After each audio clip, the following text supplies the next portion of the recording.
Well, hey guys, welcome back to another video. I'm back on Starrel, and we're gonna talk about one of the newest support characters upcoming, which is Tribbie or Trippie, whatever the hell you want to say her name or hers name, because there are three of them. But besides my incompetence, today we're gonna talk about her kit because honestly, this character is like so different and so fun at the same time, while also being very powerful, which you kind of expected with new releases with Honkai style. I'm gonna go through everything we know through the leak kit. I won't go too crazy into the number because I'm not sure when the next version will update it. And do note what I talk about might not be the final product and can definitely be slated to change before 3.1. So do take this with a grain of salt, and of course, if you like what you see or find this video helpful, make sure to drop a like, subscribe to my channel, it'll be greatly appreciated. But yeah, let's get started. To AAA or Trippie, I'm just gonna call her She Red, is a 5-star quantum harmony character. And answer the red hair, no, she's not a power creator sparkle character that gives a lot of skill point generation, active 4, crit damage buff. Triple goes the opposite and she's very different from Sparkles. Triple has the ability to buff your team while also dishing out a lot of respectful damage. Acting like a sub DPS paired up with your main DPS character, or hell, maybe another support or sub DPS character. It's really interesting because the basic attack is very unique because it's very similar to Jade because for one, it hits for blast for basic attack, which is always nice to see, but also she's one of the few characters that actually have HP scaling on her basic attack without any type of infusion and stuff. So finally, it's not just Blade alone that scales up HP and do damage. Damn.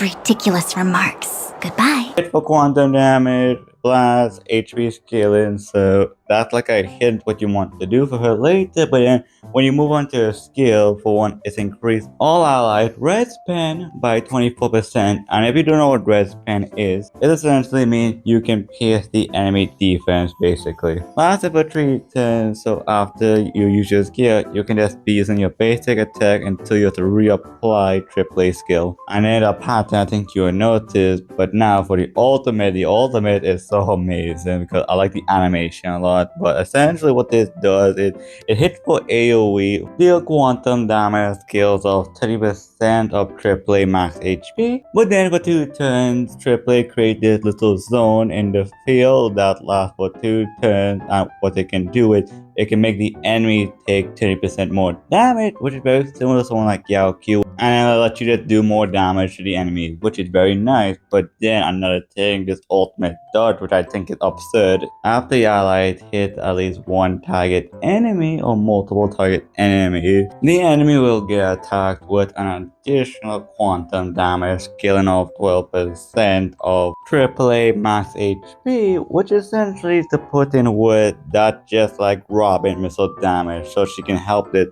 team with these synchronized attacks. Now, this is a very promising ultimate because it's just really nice buffing with free synchronized damage, but we need to see how good her energy generation is because it kind of sucks. It only lasts for 2 turns. Kind of wish it lasts for 3 turns at least. But it is on a 120 alt core, so it's not the most expensive thing ever, but we have to see how good her energy generation is. And then you got Tribbie talent, which is basically really cool because anytime any of your allies use the ultimate, Tribbie will launch a flow attack that does AoE damage, deals quantum damage, and scales up max HP for obvious reason because I think you get the gist what she scales off for the millionth time I said it though. And lastly, for Tribbie technique, when you use her technique, it essentially just apply the effect from her skill immediately when entering battle, so that's just nice overall. And that's it. But now when we talk about her passive is honestly really strong because every time you use Tribbie follow attack when a character uses an ultimate, she get additional attack buff of 72% attack and stacking up to 3 times because there's only 3 ultimate you can use, so yeah. And this lasts for 3 turns, but 72 attack is a hefty amount of stack that can stack up the 3 turns. Like, that's a whole lot of attack, so that's really good for building out her attack, so you can just focus on crit and stuff. The second trait, while you're in the ultimate field for 2 turns, Tribbie HP increased by 9% based on the sum of HP amount of your whole team. Which sounds alright, but then when you think you can just stack up a lot of high HP characters like Foodtron, Blaze / Mighty, because Tribbie is a very universal character, like it could be very nice just for extra HP, just increase the damage. And lastly, at the start of the battle, Tribbie gets 30 energy back for ultimate cost, so that's pretty good overall. And that was her easier kit, really promising overall the fact that she can be a sub DPS and a buffer, because I forgot to mention, because all her damage stuff, the skills of HP and quantum damage, and her buff, all you have to do is just level up her talents. So you can just full on build she with HP, quantum damage, crit rate, crit damage, probably ERO, but we have to see with that, but you can pretty much just make sure full on DPS like that. So she can do respectable damage for a sub DPS standard while also buffing the team, like that's just good. But to be fair to Harmony, like it's gonna be good, like any type of way they do it, like a lot of people are just gonna go for Tribbie because she's Harmony and she's really fun and seems very promising in a sub DPS role. Because we've seen like the type of dual DPS come always do better than traditional hyper carry teams, because like it's just really good because you get so much damage from the main DPS, sub DPS getting supported. But I think Tribbie will make a big impact in these type of sub dual DPS comps. But that was an easier kit. Let's talk about the vertical investment side if you want to go there, or just have that type of money to throw away if you just want to upgrade her. And now when we talk about her Lightcone, which I think is like the best way to upgrade her, first is disgusting. First of all, 36% crit damage is always nice for Tribbie,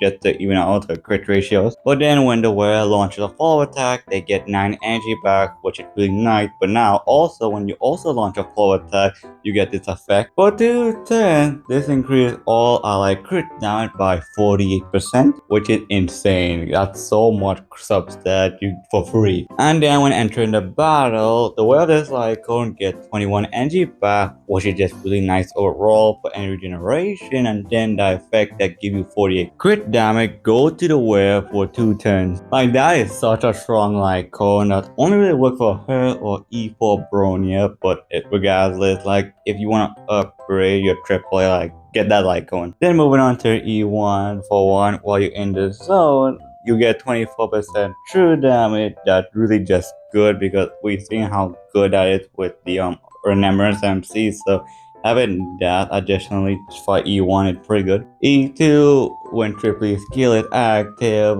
all allies can ignore 18% of the enemy defense. E3 is the ultimate and basic attack. E5 is the skill and talent. Okay, so now the E4 just make the synchronized attack from Tribbie get broken, because now they just get an extra 120 damage multiplier tacked on, and they add an extra damage multiplier on that. Is crazy. So the E4 made the synchronized attack broken. Now the E6 make the follow-up attack broken, because now the follow-up attack multiplier have a 726 multiplier now. Like, instead of buffing up their supporter capability, they took the DPS and they crank it up to 1 billion basically. Like, it's over 9,000, like damn.